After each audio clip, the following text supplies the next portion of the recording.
ತುಪ್ಪ ಬೇಕಿದ್ದವರು ತುಪ್ಪ ಕೂಡ ಹಾಕ್ಕೊಂಡು ಟೇಸ್ಟ್ ಮಾಡ್ಬೋದು. ನೋಡಿ ಎಷ್ಟೊಂದು ಸಾಫ್ಟಾಗಿ ಎಷ್ಟು ಚೆನ್ನಾಗಿದೆ ಅಂತ. ನಮ್ಮ ಊರಿನ ತಳಿಯ ಪುಟ್ಟ ಮತ್ತು ಕೆಂಪು ಚಟ್ನಿ ರೆಡಿ ಮಾಡ್ಕೊಳ್ಳೋಣ. ವಿಡಿಯೋ ತಡ ಮಾಡದೆ ಸ್ಟಾರ್ಟ್ ಮಾಡೋಣ. ತುಂಬಾ ಚೆನ್ನಾಗಿರುತ್ತೆ, ತುಂಬ ಮಾಡೋದು ಕೂಡ ಈಸಿಯಾಗಿರುತ್ತೆ. ನಮಸ್ತೆ ಎಲ್ಲರಿಗೂ, ಎಲ್ಲರನ್ನು ಸುಸಿಸ್ ಕಿಚನ್ಗೆ ಸ್ವಾಗತ ಮಾಡಿಕೊಂಡು ಇವತ್ತು ಅದ್ಭುತವಾದ ಅಡುಗೆ ಮಾಡ್ತಾ ಇದ್ದೀನಿ. ಬನ್ನಿ ಹೇಗೆ ಮಾಡೋದು ಬರೋಣ. ನಾನು ಮಾಡುವ ಅಡುಗೆಗಳು ನಿಮಗೆ ಇಷ್ಟ ಆಗ್ತಿದ್ರೆ ದಯಮಾಡಿ ಸಬ್ಸ್ಕ್ರೈಬ್ ಮಾಡಿಕೊಂಡು ಲೈಕ್ ಮಾಡಿಕೊಂಡು ನಿಮ್ಮ ಫ್ರೆಂಡ್ಸ್ ಅಂಡ್ ಫ್ಯಾಮಿಲಿಗೆ ಶೇರ್ ಮಾಡಿ. ಇವತ್ತು ನಾವು ನಮ್ಮ ಊರಲ್ಲಿ ಮಾಡುವಂಥ ಬಟ್ಟಲದ ಹಿಟ್ಟು ಅಂತ ಹೇಳ್ತೀವಿ, ಇಲ್ಲ ತಳಿಯ ಪುಟ್ಟು ಅಂತ ಹೇಳ್ತೀವಿ ನಮ್ಮ ಕೊಡವ ಭಾಷೆಯಲ್ಲಿ, ಇಲ್ಲ ತಟ್ಟೆ ಇಡ್ಲಿ ಕನ್ನಡದಲ್ಲಿ. ಇದನ್ನು ನಾನು ರೆಡಿ ಮಾಡ್ಕೊಳ್ತಾ ಇದ್ದೀನಿ. ತುಂಬ ಜನರ ಕೋರಿಕೆ ಇತ್ತು ಸಾಫ್ಟಾಗಿ ನಿಮ್ಮ ಊರಲ್ಲಿ ಮಾಡುವಂಥ ತಟ್ಟೆ ಇಡ್ಲಿಯನ್ನು ಮಾಡಿ ಅಂತ. ನಾನಿವತ್ತು ಅಕ್ಕಿನೆಲ್ಲ ನೀಟಾಗಿ ತೊಳೆದು ಹಾಕ್ಕೊಂಡಿದ್ದೀನಿ. ಅಂದರೆ ಅಕ್ಕಿ ತೊಳೆದ ನೀರಲ್ಲೇ ರುಬ್ಕೊಳ್ಳುವಂಥದ್ದು. ಒಂದು ಮೆಜರ್ಮೆಂಟ್ ಕಪ್ಪು ತೊಗೊಂಡು, ನಾವು ಉದ್ದಿನಬೇಳೆ ಈ ಕಪ್ಪಲ್ಲಿ ತೊಗೊಂಡಿದ್ದೀನಲ್ಲ, ಸೇಮ್ ಕಪ್ಪಲ್ಲೇ 4 ಕಪ್ಪಷ್ಟು ಅಕ್ಕಿ ಹಾಕ್ಕೊಂಡಿದ್ದೀನಿ. ಮತ್ತೊಮ್ಮೆ ನೀಟಾಗಿ ವಾಶ್ ಮಾಡ್ಕೊಳ್ಳೋಣ. ಉದ್ದಿನಬೇಳೆ ಅಕ್ಕಿನೆಲ್ಲ ಚೆನ್ನಾಗಿ ತೊಳ್ಕೊಂಡಿದ್ದಾಗಿದೆ. ಇವಾಗ ನೀರು ಹಾಕ್ಕೊಂಡು ಒಂದು 6 ಅವರ್ ನೆನೆಸಿಡೋಣ. ನೀವು ಅನ್ನ ಬೇಕಾದ್ರೆ ಹಾಕ್ಕೊಳ್ಬೋದು, ಇಲ್ಲ ಅವಲಕ್ಕಿ ಆದರೂ ನೆನೆಸಿ ಹಾಕ್ಕೊಳ್ಬೋದು. ಅಕ್ಕಿ ನೆನೆಕಿಟ್ಟು 6 ಅವರ್ ಆಗಿದೆ. ನೋಡಿ ಚೆನ್ನಾಗಿ ನೆನ್ಕೊಳ್ಬೇಕು ಅಕ್ಕಿ. ಇವಾಗ ಬಟ್ಟಲದ ಹಿಟ್ಟಿಗೆ ರುಬ್ಕೊಳ್ಳೋಣ. ಇವಾಗ ಒಂದು ಮಿಕ್ಸಿ ಜಾರನ್ನು ತಗೊಂಡು ಅಕ್ಕಿ ಮತ್ತು ಉದ್ದಿನಬೇಳೆ ನೆನೆಸಿದನ್ನು ಹಾಕ್ಕೊಳ್ಳೋಣ. ಸೇಮ್ ಈ ನೆನೆಸಿದ ನೀರಲ್ಲೇ ರುಬ್ಕೊಳ್ಬೇಕು. ಸ್ವಲ್ಪ ತರಿಯಾಗಿ ರುಬ್ಕೊಳ್ಳೋಣ. ರುಬ್ಬಿದ ಮಿಶ್ರಣನ ಒಂದು ಪಾತ್ರೆಗೆ ಸೇರಿಸ್ಕೊಳ್ಳೋಣ. ಸ್ವಲ್ಪ ಗಟ್ಟಿಯಾಗಿಯೇ ರುಬ್ಕೊಳ್ಳೋಣ.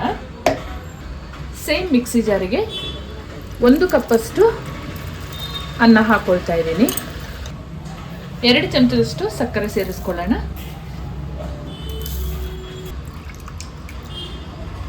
ಸ್ವಲ್ಪ ಅಕ್ಕಿ ಮತ್ತು ಉದ್ದಿನಬೇಳೆ ಸೇರಿಸ್ಕೊಂಡು ಗಟ್ಟಿಯಾಗಿ ರುಬ್ಕೊಳ್ಳೋಣ. ನೋಡಿ ಈ ರೀತಿಯಲ್ಲಿ ಗಟ್ಟಿಯಾಗಿ ರುಬ್ಕೊಳ್ಬೇಕು.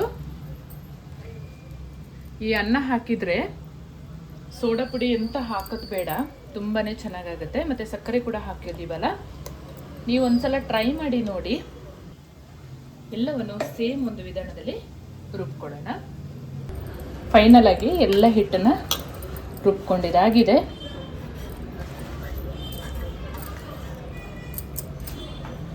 ಚೆನ್ನಾಗಿ ಮಿಕ್ಸ್ ಮಾಡಬೇಕು.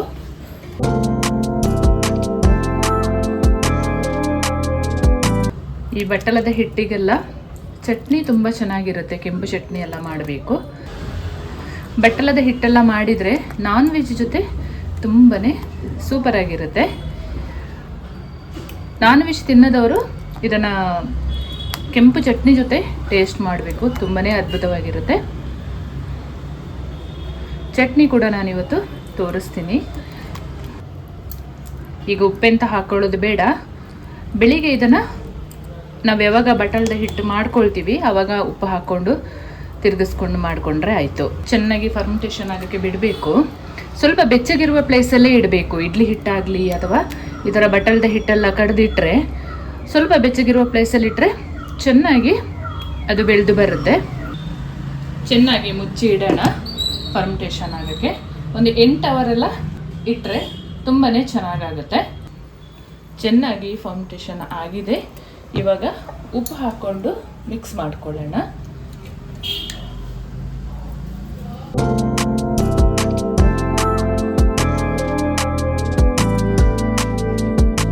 ನಮ್ಮ ಊರಲ್ಲಂತೂ ಎಲ್ಲ ಹಬ್ಬಗಳಿಗೂ ಇದನ್ನು ಮಾಡ್ಕೊಳ್ತಾರೆ. ನಮ್ಮಮ್ಮ ತುಂಬ ಚೆನ್ನಾಗಿ ಮಾಡ್ತಾರೆ. ಅಕ್ಕಿ ತರಿ ಇರುತ್ತಲ್ಲ, ಅದನ್ನು ಒಂಥರ ಗಂಜಿ ಥರ ಮಾಡಿ ಆಮೇಲೆ ಹಿಟ್ಟನ್ನು ಕಲಸಿ ಮಾಡ್ತಾರೆ. ಅದು ತುಂಬ ಚೆನ್ನಾಗಾಗುತ್ತೆ. ಅನ್ನ ಎಲ್ಲ ಹಾಕದೆ ನಮ್ಮ ಹಬ್ಬಗಳಿಗೆಲ್ಲ ಮಾಡ್ತೀವಿ ನಾವು. ಬಹಳ ಅಂದರೆ ಬಹಳ ಚೆನ್ನಾಗಾಗುತ್ತೆ. ನೆಕ್ಸ್ಟ್ ಟೈಮ್ ಯಾವತ್ತಾದರೂ ಅಮ್ಮನ ಕೈಯಲ್ಲಿ ಮಾಡಿಸಿ ನಿಮಗೆ ತೋರಿಸ್ತೀನಿ ನಾನು. ಇವಾಗ ಪ್ಲೇಟಿಗೆಲ್ಲ ಎಣ್ಣೆ ಸವರಿ ರೆಡಿ ಇಟ್ಟಿದ್ದೀನಿ. ಇವಾಗ ಬಟ್ಟಲದ ಹಿಟ್ಟನ್ನು ಹಾಕೊಳ್ಳೋಣ. ಹಿಟ್ಟು ಹಾಕೊಳ್ಳುವಾಗ ಯಾವತ್ತೂ ದಪ್ಪ ಹಾಕ್ಕೊಳ್ಬೇಕು.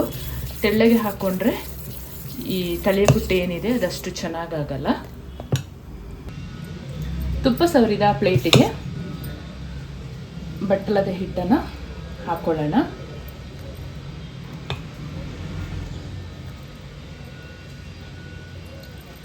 ಈ ರೀತಿಯಲ್ಲಿ ದಪ್ಪಕ್ಕೆ ಹಿಟ್ಟು ಹುಯ್ಕೊಳ್ಬೇಕು.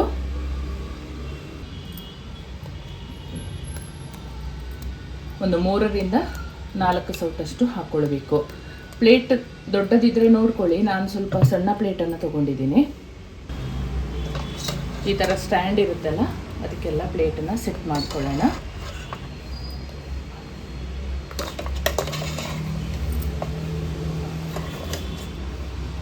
ಆಲ್ರೆಡಿ ನೀರು ಬಿಸಿಗೆ ಇಟ್ಕೊಂಡಿದ್ದೀನಿ. ಇಡ್ಲಿ ಪಾತ್ರೆಗೆ ಹಿಟ್ಟನ್ನು ಇಟ್ಟು ಒಂದು 30 ನಿಮಿಷ ಬೇಯಿಸ್ಕೊಳ್ಳೋಣ. ಈ ಹದದಲ್ಲಿ ಸೂಪರ್ ಆದ ಕೆಂಪು ಚಟ್ನಿ ಕೂಡ ರೆಡಿ ಆಯಿತು. ಕೆಂಪು ಚಟ್ನಿ ಮಾಡ್ಕೊಳ್ಳೋಕ್ಕೆ 3 ಚಮಚದಷ್ಟು ನೆಲಗಡಲೆನ ಹಾಕ್ಕೊಳ್ತಾ ಇದ್ದೀನಿ. ಹುರಿಗಡಲೆ ಹಾಕಿ ಕೂಡ ಮಾಡ್ಕೊಳ್ಬೋದು. ಚೆನ್ನಾಗಿ ಫ್ರೈ ಮಾಡ್ಕೊಳ್ಳೋಣ. ನೆಲಗಡಲೆ ಇಷ್ಟು ಚೆನ್ನಾಗಿ ಫ್ರೈ ಆದರೆ ಸಾಕು. ಇವಾಗ ಇದ್ರ ಜೊತೆಗೆ ಒಣಮೆಣಸಿನಕಾಯಿ ಎಲ್ಲ ಹಾಕ್ಕೊಂಡು ಫ್ರೈ ಮಾಡ್ಕೊಳ್ಳೋಣ. ಬ್ಯಾಡಗಿ ಮೆಣಸನ್ನು ಒಂದು 10 ಹಾಕ್ಕೊಂಡಿದ್ದೀನಿ. ಖಾರಕ್ಕೆ ಒಂದು 4 ಗುಂಟೂರು ಮೆಣಸಿನಕಾಯಿನ ಹಾಕ್ಕೊಂಡಿದ್ದೀನಿ. ಫ್ರೈ ಮಾಡ್ಕೊಳ್ಳೋಣ ಒಂದು 2 ನಿಮಿಷ.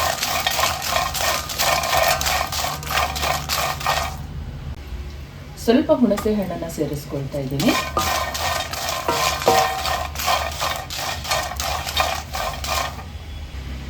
ಒಂದು 2 ಟೇಬಲ್ ಚಮಚದಷ್ಟು ಕಾಯಿನ ಹಾಕೊಳ್ಳೋಣ. ನಾನು ಕಟ್ ಮಾಡಿ ಹಾಕೊಂಡಿದ್ದೀನಿ, ನೀವು ತುರಿದಾದರೂ ಹಾಕೊಳ್ಬೋದು. ಕಾಯಿ ಇದಕ್ಕೆ ಜಾಸ್ತಿ ಹಾಕೊಳ್ಬಾರ್ದು.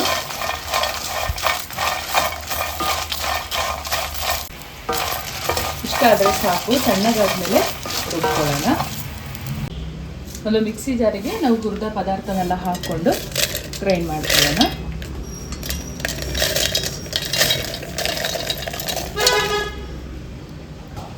ರುಚಿಗೆ ತಕ್ಕಷ್ಟು ಕಲ್ಲುಪ್ಪನ್ನು ಸೇರಿಸ್ಕೊಳ್ತೀನಿ. ರುಬ್ಬೋದಕ್ಕೆ ಬೇಕಾದ ನೀರನ್ನು ಹಾಕ್ಕೊಂಡು ರುಬ್ಕೊಳ್ಳೋಣ. ಈ ಹದದಲ್ಲಿ ಸೂಪರಾದ ಕೆಂಪು ಚಟ್ನಿ ರೆಡಿ ಆಯಿತು. ಇದಕ್ಕೊಂದು ಒಗ್ಗರಣೆ ಕೊಡೋಣ. 1 ಚಮಚ ಎಣ್ಣೆಗೆ ಸಾಸಿವೆ ಮತ್ತು ಕರಿಬೇವು ಹಾಕಿ ಒಂದು ಒಗ್ಗರಣೆ ರೆಡಿ ಮಾಡ್ಕೊಂಡಿದ್ದೀನಿ. ಈ ಹದದಲ್ಲಿ ಸೂಪರಾದ ಕೆಂಪು ಚಟ್ನಿ ಕೂಡ ರೆಡಿ ಆಯಿತು. ಇದನ್ನು ನಿಮಗೆ ಎಷ್ಟು ಬೇಕಷ್ಟು ತೆಳ್ಳಗೆ ಕೂಡ ಮಾಡಿಕೊಳ್ಬೋದು. ನಾನು ಈ ಕನ್ಸಿಸ್ಟೆನ್ಸಿಯಲ್ಲಿ ಮಾಡ್ಕೊಂಡಿದ್ದೀನಿ. ಇನ್ನೇನು ಬಟ್ಟಲದ ಹಿಟ್ಟು ಕೂಡ ರೆಡಿ ಆಗ್ತಿದೆ. ಸೂಪರಾದ ಬ್ರೇಕ್ಫಾಸ್ಟ್ ಇವತ್ತು ನಮ್ಮ ಮನೆಯಲ್ಲಿ. ತಲೆ ಪುಟ್ಟು ರೆಡಿಯಾಗಿದೆ. ಇವಾಗ ಒಂದು 5 ನಿಮಿಷ ಸ್ವಲ್ಪ ತಣ್ಣಗಾಗಲು ಬಿಟ್ಟು ಆಮೇಲೆ ತಗೊಳ್ಳೋಣ.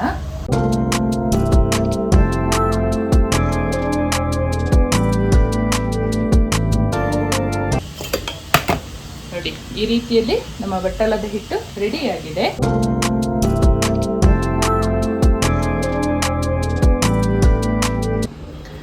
ತುಪ್ಪ ಬೇಕಿದ್ದವರು ತುಪ್ಪ ಕೂಡ ಹಾಕೊಂಡು ಟೇಸ್ಟ್ ಮಾಡ್ಬೋದು. ನೋಡಿ ಎಷ್ಟೊಂದು ಸಾಫ್ಟಾಗಿ ಎಷ್ಟು ಚೆನ್ನಾಗಿದೆ ಅಂತ.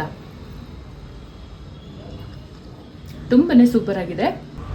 ಸೂಪರಾದ ಬಟ್ಟಲದ ಹಿಟ್ಟು ಮತ್ತು ಕೆಂಪು ಚಟ್ನಿ ರೆಡಿಯಾಗಿದೆ. Super combination. ನಮ್ಮ ಮನೆಯಲ್ಲಿ ಎಲ್ಲರೂ ಇಷ್ಟಪಟ್ಟು ತಿಂತಾರೆ ಇದನ್ನು. ನಾನ್ ವೆಜ್ ಜೊತೆ ಕೂಡ ಇದು ಸೂಪರ್ ಕಾಂಬಿನೇಷನ್. ನಾನ್ ವೆಜ್ ತಿನ್ನದವರಿಗೆ ಕೆಂಪು ಚಟ್ನಿ ಅಥವಾ ಇನ್ನಿತರ ಯಾವುದೇ ಸಾಂಬಾರಲ್ಲಿ ಟೇಸ್ಟ್ ಮಾಡ್ಬೋದು. ತುಂಬನೇ ಅದ್ಭುತವಾಗಿರುತ್ತೆ. ನಾನು ಮಾಡುವ ಅಡುಗೆಗಳು ನಿಮಗೆ ಇಷ್ಟ ಆಗ್ತಿದ್ದರೆ ದಯಮಾಡಿ ಸಬ್ಸ್ಕ್ರೈಬ್ ಮಾಡಿಕೊಂಡು ನಿಮ್ಮ ಫ್ರೆಂಡ್ಸ್ ಆ್ಯಂಡ್ ಫ್ಯಾಮಿಲಿಗೆ ಹೆಚ್ಚು ಶೇರ್ ಮಾಡೋದನ್ನು ಮರಿಬೇಡಿ. ಹಾಗೆ ಲೈಕ್ ಮಾಡಿಕೊಂಡು ವಿಡಿಯೋ ವಾಚ್ ಮಾಡಿ. ಮುಂದೆ ಅದ್ಭುತವಾದ ಇದೇ ಥರದ ಹೊಸ ರೀತಿಯ ಅಡುಗೆಯೊಂದಿಗೆ ನಿಮ್ಮನ್ನು ಭೇಟಿ ಮಾಡ್ತೀನಿ. ಅಲ್ಲಿವರೆಗೂ ತುಂಬ ಹೃದಯದ ಧನ್ಯವಾದಗಳು.